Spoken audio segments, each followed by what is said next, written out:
होय, मी एका वेगाने पसरत असलेल्या बातमीचा पर्दाफाश करण्यासाठी तुमच्या समोर आलोय. जे आज सोशल मीडियावरती व्हायरल बातमी होत आहे. पहिला ट्रान्सजेंडर PSI झाला.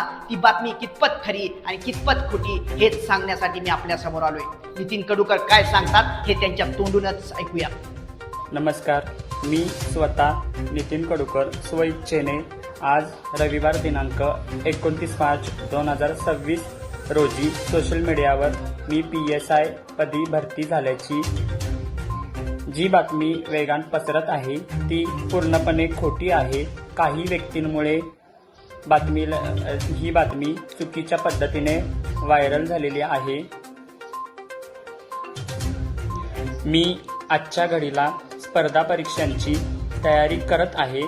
त्यामध्ये मला अजून कोणत्याही पद्धतीचे यश लाभलेले नाही, तरीही खोटी बातमी प्रसारित होत आहे.